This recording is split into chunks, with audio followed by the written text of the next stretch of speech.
Olá, bem-vindo ao canal Diz a Bíblia. Nesse vídeo eu quero falar sobre qual é o supremo propósito de Deus.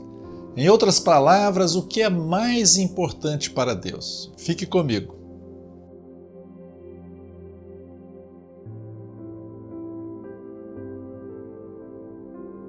Diz a Bíblia, segundo o eterno propósito que Deus estabeleceu em Cristo Jesus, nosso Senhor. O que é mais importante para Deus ou qual é o supremo propósito dele? Qual é a sua resposta?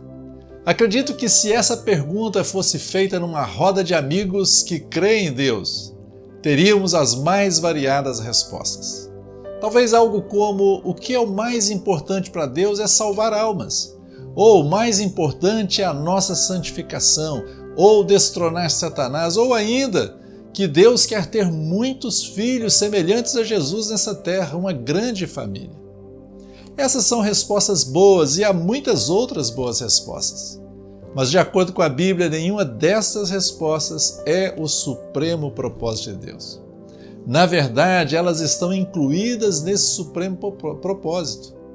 Então, de maneira muito simples e direta, qual é o supremo propósito de Deus?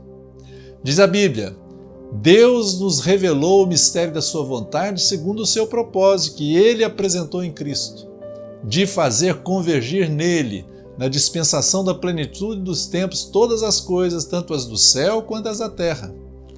Ou seja, o supremo propósito de Deus é convergir, resumir, congregar todas as coisas em Cristo. Ou, em outras palavras, colocar tudo debaixo da autoridade de Cristo. Percebe?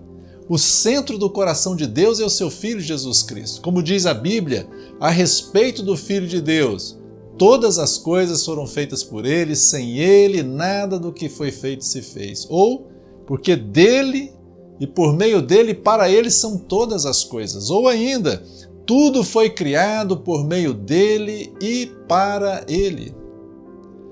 Assim, o maior propósito de Deus é colocar tudo sob a autoridade do seu Filho, o nosso Senhor Jesus Cristo, e conceder-lhe a glória.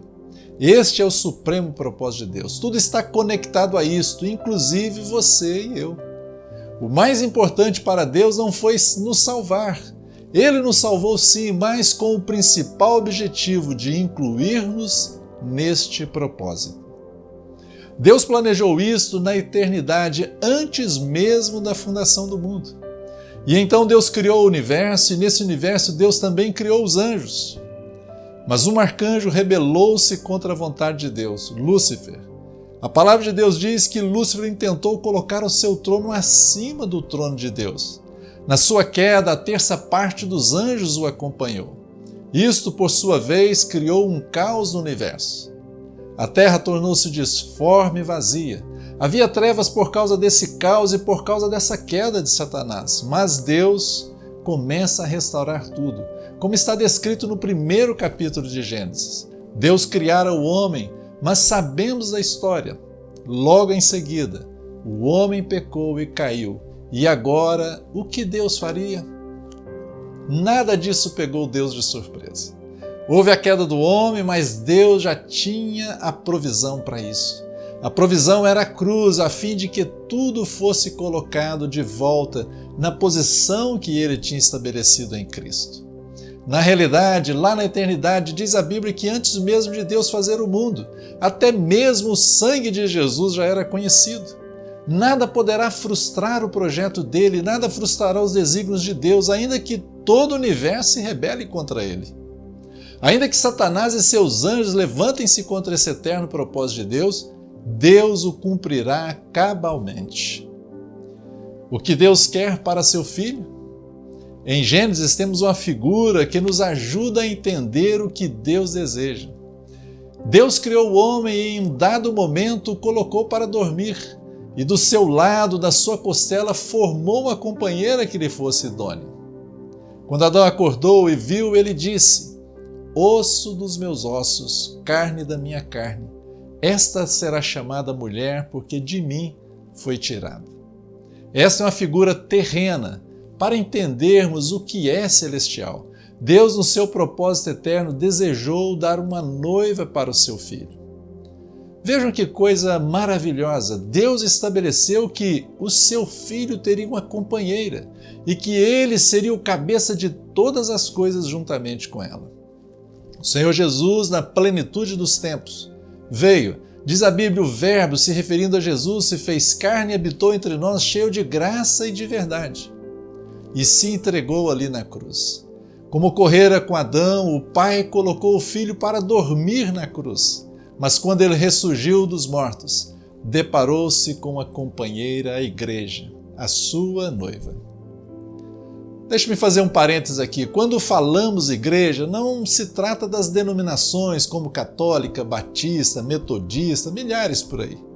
Trata-se de todos aqueles que um dia arrependeram e creram em Jesus e foram feitos filhos de Deus. Estes são a igreja de Jesus.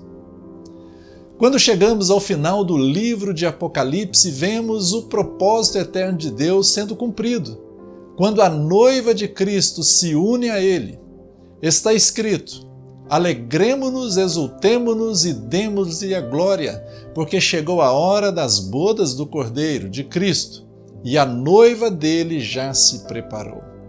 A ela foi permitido vestir-se de linho finíssimo, resplandecente e puro, porque o linho finíssimo são os atos de justiça dos santos. Vejam, se você é um filho de Deus, você é chamado para estas bodas, para esse casamento e como parte da noiva de Cristo. Quanto mais você se conecta ao propósito de Deus e faz a vontade dele, mais você contribui para fazer o vestido da noiva de Cristo. Como acabei de citar, o vestido são os atos de justiça praticados pelos filhos de Deus, são as boas obras. Você e eu hoje podemos ser cooperadores de Deus no cumprimento do seu supremo propósito. O noivo, Cristo Jesus, está pronto, desejoso por esse casamento celestial, mas a igreja precisa se preparar. Ela precisa vestir-se dos atos de justiça dos filhos de Deus. E como o apóstolo Pedro diz, nós devemos aguardar e apressar a volta do dia de Deus. Não está marcado o dia, depende da sua igreja, se ela está pronta ou não. Se você é um filho de Deus, você foi salvo não apenas para se livrar do inferno, mas muito mais, para participar do supremo propósito de Deus. Lembre-se disso, Cristo é o centro de todo o universo. Ele tem a primazia em todas as coisas, tudo é para a glória dele, e foi a misericórdia e a graça de Deus nos salvar e nos colocar para dentro deste eterno propósito em Cristo. Deus o abençoe. Diz a Bíblia, fica por aqui, inscreva-se no canal, dê o seu like e compartilhe essa mensagem com seus amigos. Até o próximo vídeo, se Deus quiser.